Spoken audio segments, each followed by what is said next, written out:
Hi, I'm Tony, this is Slack. Welcome to Smog Vlog. Today we're going to be reviewing the Melo 300 from Eleaf. This is SPARTA! Or something. SPARTA, SPARTA, SPARTA.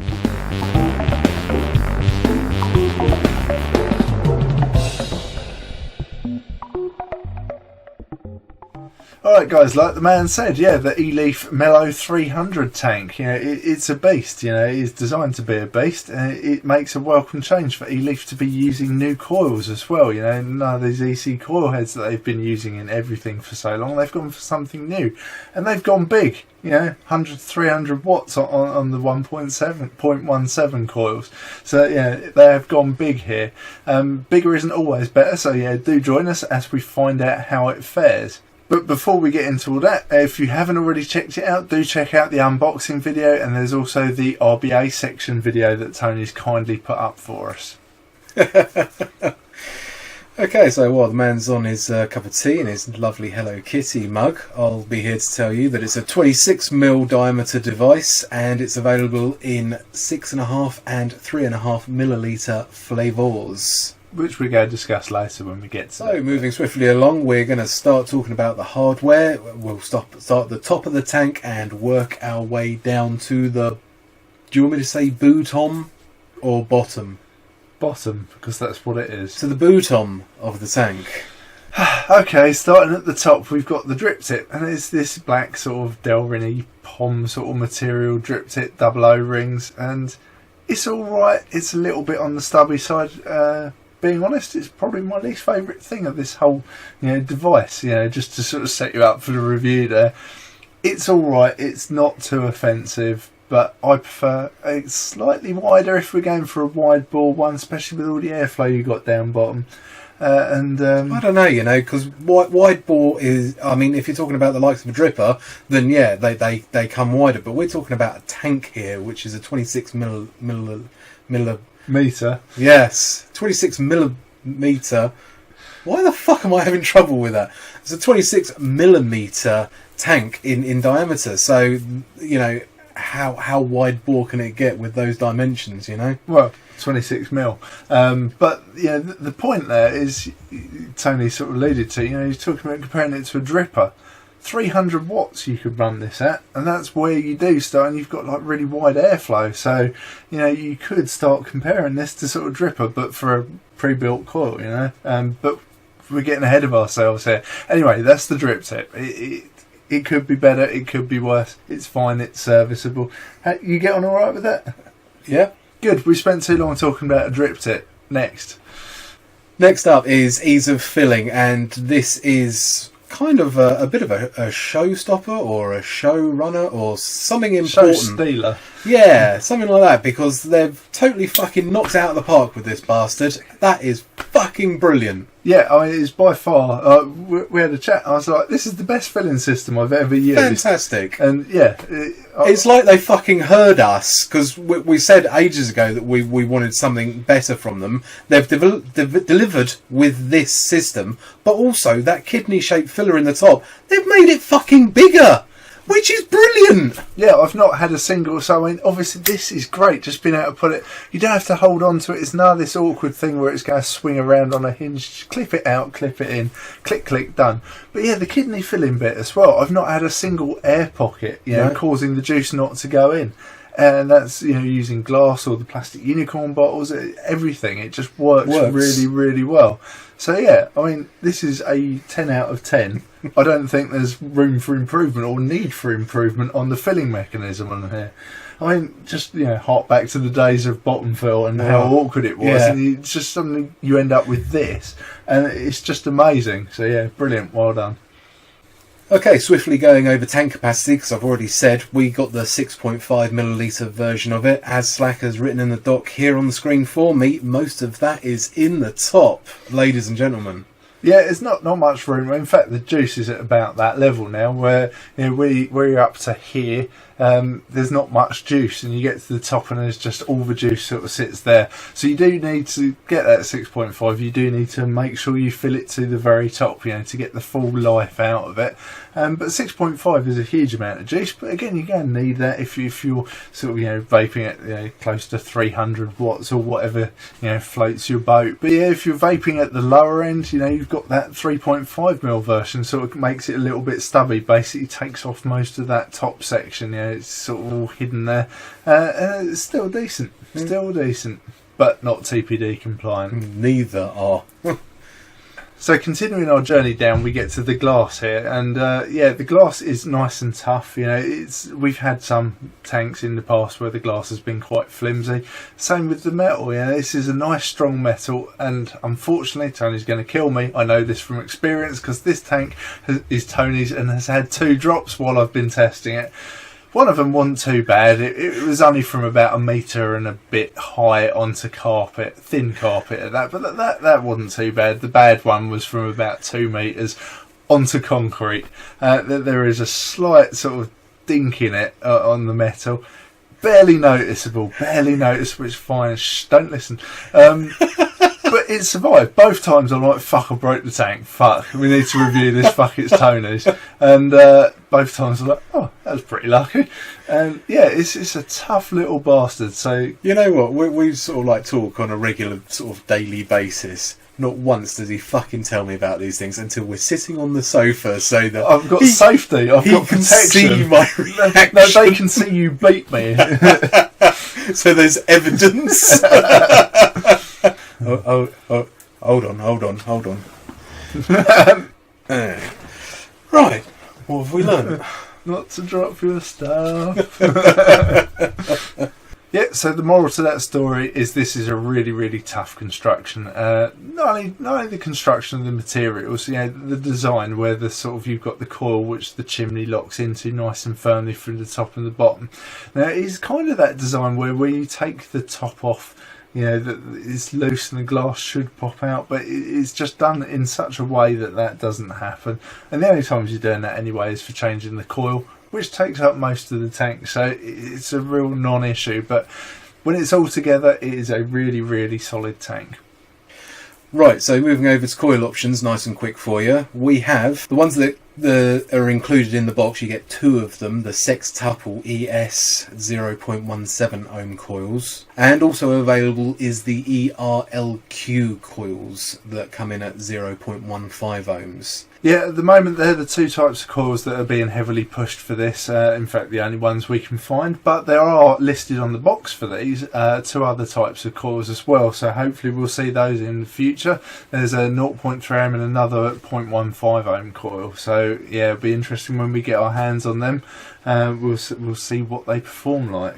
Alright, following closely on from the coil options is the RBA section. Now we're not going to go too much into that here, just a little chat on it because there is a video up already that Tony's done. Just the tip. Just the tip, yeah.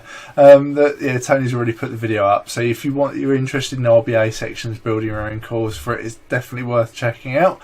Even if the noise levels are a bit wonky. Yeah, alright, stop taking the piss. It was like fucking 2 o'clock in the morning. Give me a break. But yeah, I mean, the crux of it is there is an RBA section, and it's kind of the same as every other RBA section that has ever been there for a tank like this. You know, just the sort of pull off top and you build it inside. The advantage to here, though, is this is a 26mm tank, and these coils are fucking huge. They're just like these giant shotgun cases, you know, and they are big coils, so when you're working in them, it's now getting more like working in an RTA rather than a rebuildable base. You know, it's more room to work with, and the performance that comes with it as well. I think I'm pretty happy with the RBA. Like I say, as a rule of thumb, I don't really like this type of RBA, you know, or RBA sections in general. This one's alright, just because that extra size in the 26mm format, it really does help it out. Right, covering off airflow really quickly for you, and they've done a decent job here as far as we're concerned. It's a nice, big, juicy 2 airflow slot things with the clicky on and off, or open and close as it were. It doesn't click. It does rotate. And Oh, what it means, it goes all the stops. way to open, all the way to close. And it doesn't spin right the way around like some of them do.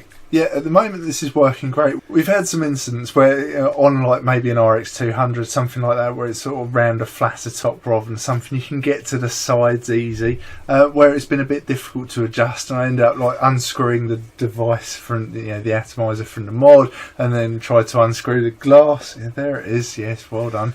But Hoping for a visual demonstration. generally it works. It works fine. I think juice in the airflow bit combined with heat equals, it gets a little bit stiff at times, but design wise, alas, that doesn't happen all the time, which, given the amount of use we put it through, it's not. I think they've done pretty well. You've got these nice thick knurled sort of edges, so you've got really something to grip on, and yeah, it's good. Quickly covering off everyone's favourite subject, the 510. Yeah, 510 thread, and it's got the goldy sort of centre pin, protrudes slightly, and it works absolutely fine. I've had absolutely no issues with it. Nice solid sort of connection. So yeah, good. Okay, that's enough talking about hardware. Now we're going to talk about sort of like using the sucker in general. Sort of day-to-day operations and stuff like that. And so first up on that list has got to be the torture test. Yeah, so we're going to give it a few hits between us, sort of like give it as much use as you would ever do on your own. Just that hit, see how the vapour, the flavour, the heat, airflow, all that good stuff, see how it works. Shut up, Slack. And you forgot to say this is Sparta. Definitely is Sparta.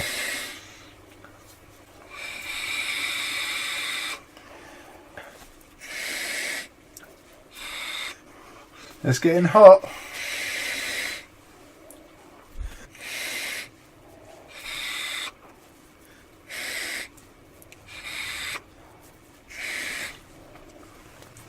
Somewhere in there.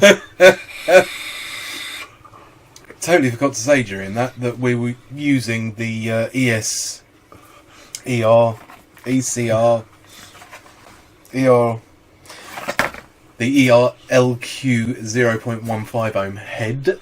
Yeah, we're using the 0.15 ohm head, and that was at 123 watts. Now this is rated from 60 to 200 watts. Our experience with this one is it's similar to the 0.17, but the 0.17 wants to run from 100 to 300 watts. And this one's just the same thing, but turned down a little bit, I think, in terms of vapour production. Flavour, pretty similar actually in terms of flavour between the two, but heat and obviously power usage with this one. Generally I run it about 90 watts on this, 80 watts, something like that, and it works fine for me for my sort of round, everyday sort of use. So obviously we were running it at 123 watts just to get a bit more power through it and see how it handled it. And I have to say it did get a little bit hot. The vape actually got hot. You could feel it. It was sort of almost struggling to wick there where we were doing hit.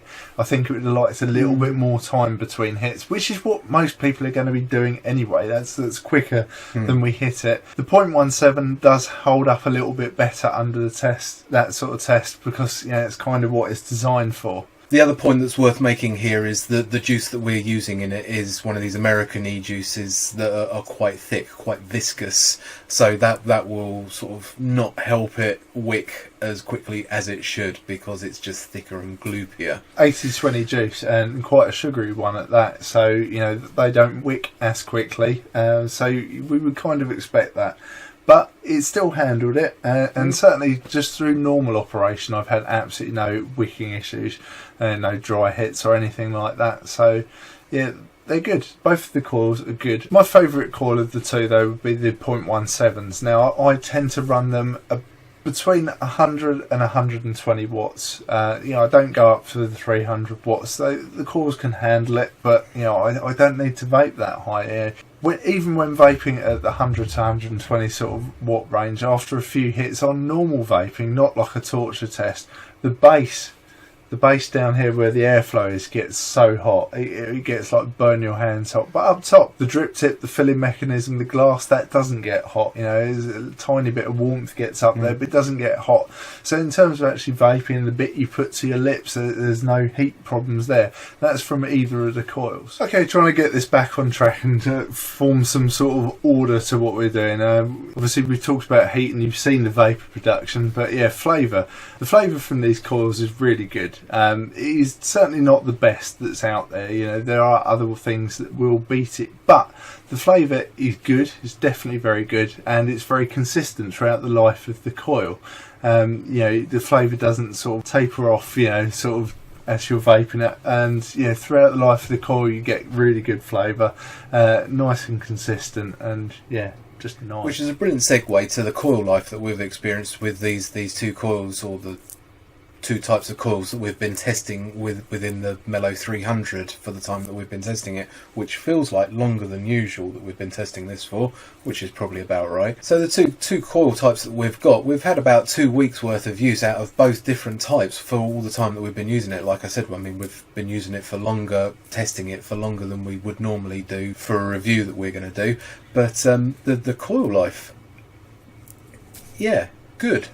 Yeah, I was really surprised by the coil life, particularly from the 0.17, which I'm leaning towards being my favourite of the two coils. I used it every day, and pretty much it turned into an exclusive device. You know, usually I've got several devices on the go, and I take, you know, several different flavours. But I ended up with just this one. Part laziness, part I was loving it, you know, and so I was pretty much using that all day, every day, and got just under 2 weeks out of it. Now, when the coil went, I wasn't getting that burning dry hit like a coil has burnt out. The reason I changed it is I was starting to get the real dark brown, almost black sort of stuff leaking from that into the juice tank. So I knew, yeah, it's time you start getting the slightly bitter taste. And if I was the sort of person to bother washing coils out, that would probably wash out and you'd probably get another week out of it. So, you know, it wasn't that the coil itself had burnt out, it's just the cotton had got a bit yucky, you know, where all the juice was sort of cooked on the inside. Just an important little safety tip there: if you are planning on washing out your coils, make sure you put them on a radiator, dry them out fully before you plug them back into the tank and start using them again. Just better all round. Yeah, or just don't do it and be lazy like me. But, you know, it's nice, you know, when you compare it to some of the other coils that we tested recently and the other high power devices. I'm not naming any names, but you know, they get the hot, dry, burning hits, you know, quite quickly, and that is a dead coil. It's not the cotton, it's the coil itself. Whereas here, it was just the cotton was, you know, just done. So yeah, I mean, it's good. Coil life was impressive, particularly for something that fires at stupidly high wattage. Right. While we're talking about high wattage, I think it's only fair to install a quick safety announcement about this. While the coil itself and mods can quite easily do the 300 watts and there's sort of no worries there, you do have to start being cautious about what batteries you put in it, because 0.17 ohm coil at 300 watts is going to pull 42 amps. You can buy 10 amp batteries and fit them into that mod. The mod, even though it's, you know, a regulated mod and it's got safety protection built into it, it doesn't know what batteries you've put inside. So make sure you buy batteries with really, really high amp limits. You know, the higher the better if you are looking to run the full 300 watts. You know, just sort of keep safe. If you've got any questions about that, or you're not sure whether your setup will handle it, just hit us a message, or, you know, reach out to us and we'll put you right. Yeah, guys, we can't emphasise that enough. If you've got any questions, just leave us a comment. We will always get back to you. It's always better to vape safe than whatever the fucking alternative is, which isn't good. Yeah, no such thing as a dumb question, and, you know, everyone starts somewhere, and until you know something, you don't know what you don't know. So yeah, there really is no such thing as a dumb question, especially when it comes to safety. Okay, now moving on to something that we don't, well, we do sometimes and we don't sometimes. It depends how we feel, whether we include, whether we've got it written as the cost of the tank. It's not the cost at all, it's just we can't say the cost because some fucking prick somewhere decided that that was a bad thing. So we can't say anything about how much this costs, but we can allude to the price. How do we allude? Yeah, we can't say the actual price, but we can say the tank itself is reasonably priced. I think they've come in at a fairly keen price point. I was quite impressed with the price. I would have actually expected it to be more expensive for what it is, and so that's quite a pleasant surprise. Cost of the coils, though, on the other hand, that they're a little bit higher, but again, we would kind of expect this because they are huge. I mean, just look at it. I mean, that's all coil, that bit there, where my thumb is. They're massive. I mean, you've seen them in the unboxing. They are big fuckers, really big fuckers. So the fact that they are more expensive for a 5-pack than like other coils, from other makes or even from Eleaf, because on sheer size, you can fit about 4 of the sort of standard EC coil heads that you fit in your iJust in the same space as one of these. So there's a lot of material that goes into it, but you get a fairly decent life out of it, and the performance is really good. So cost per performance. And so that leads us on to the cost of the RBA section. Now, depending where you shop, I mean, you'll get that for quite cheap. Yeah, it depends. I mean, it really does vary around the world. It's one of those things where RBA sections don't sell as well as the tank itself and the coils themselves, so they're harder to find, and so you may be able to pick it up nice and cheap, or you may pay a pretty penny for one. Okay guys, we've reached that special stage in the show where we sum up by way of pros and cons, as always, starting with those cons so that we're ending on those beautiful pros. But first up, with the cons, I'm going to go with the drip tip. Starting at the top again, it's okay. I don't really have that many problems using it. It's just not great. Just a plastic drip tip. Drip tip. Drip tip.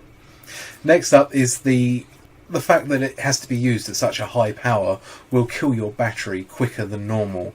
In testing, for the time that we've been testing this, we've just been noticing that the battery has been going a lot quicker, but that's because we're firing at a higher power.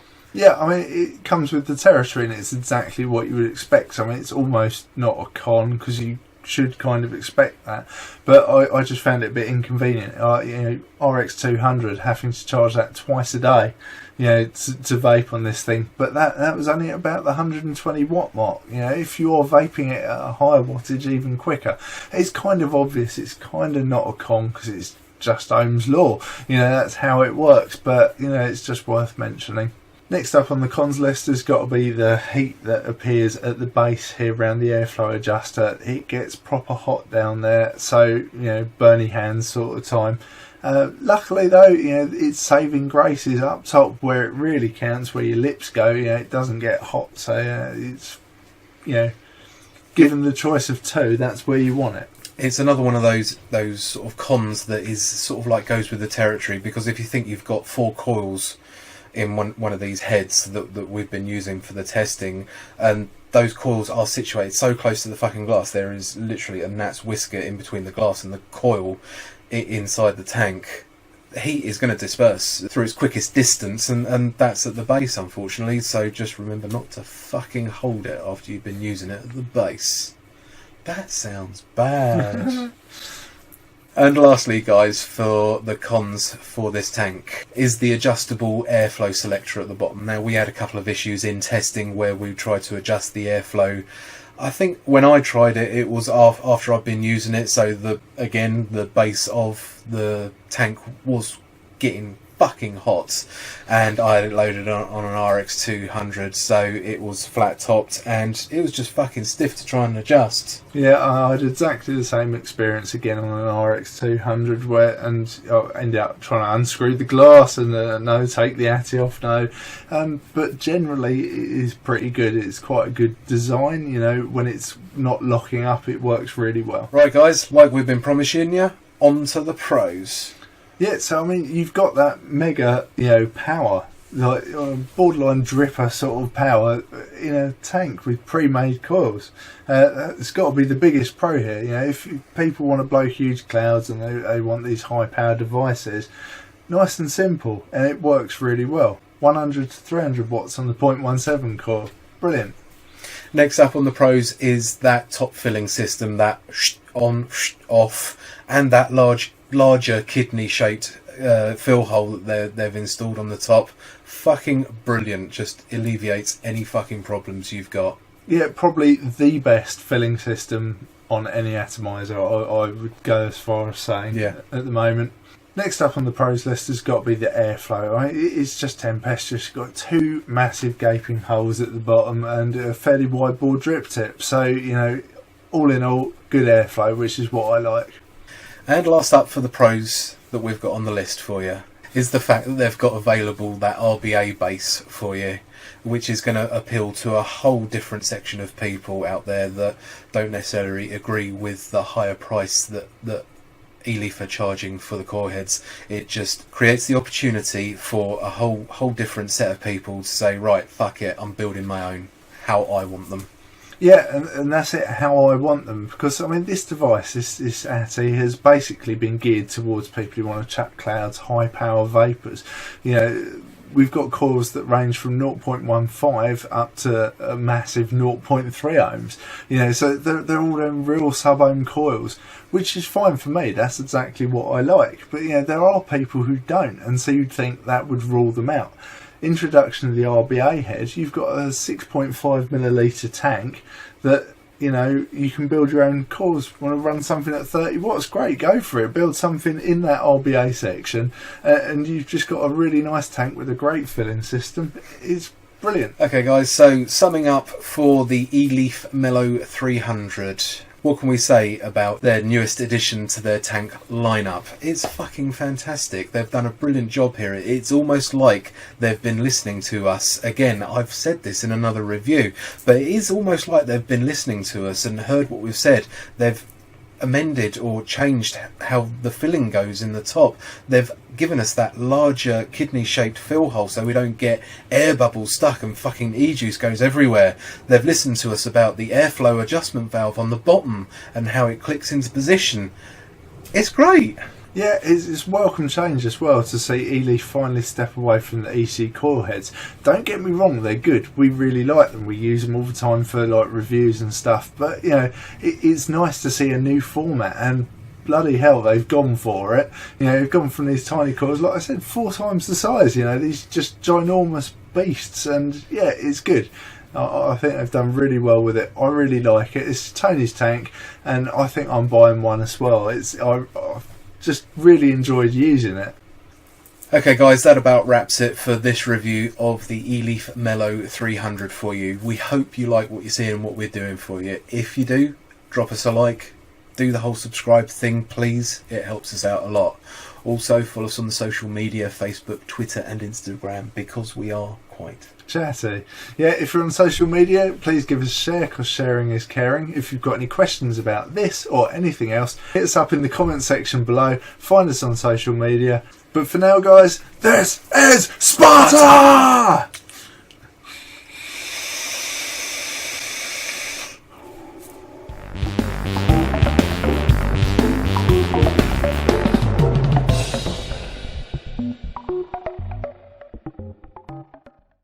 No, you're just looking at the screen. Oh, right. What are you doing? Taking a shit face. Sparta. Let's just say this is Sparta then. This. Oh, count down.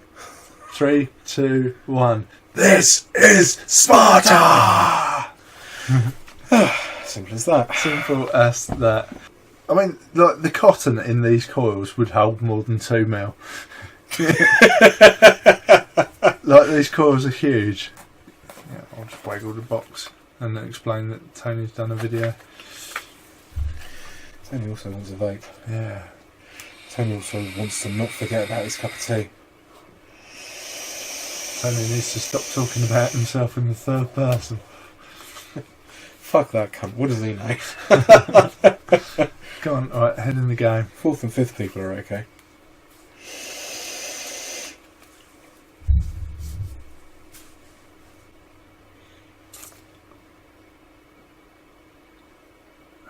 Right.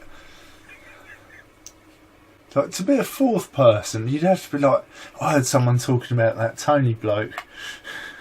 Because that would still technically be the 3rd person though, wouldn't it? Oh no, someone talking about that Tony bloke. That would be the third. No, I don't know. no. 'Cause Anyway, you've got to itemise that bloke as a Tony as well. this is like when I went into doing triple negatives all the time.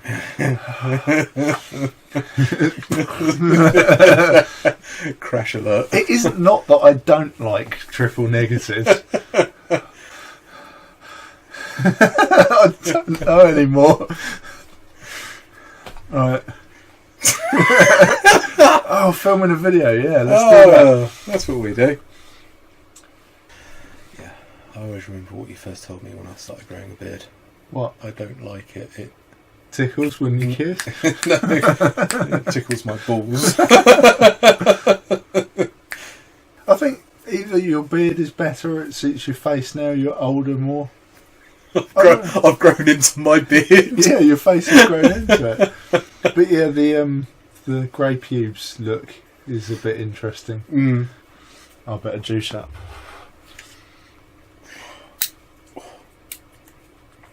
Drip Scotty. Who's Scotty? Why is he drippy? You haven't seen Eurotrip, have you? No. Scotty doesn't know. Oh yeah, I have. You made me watch it. It was Did shit. I? Awesome. Oh, I'm glad I got my own back. What did I make you watch? Oh, It was shit. fucking take your pick. Take one. Sharknado. That's awesome. Exactly. It's supposed to be shit. That fucking kid Turbo. Turbo Kid. That's brilliant. That's one of my favourite Exactly. films. What's wrong with you?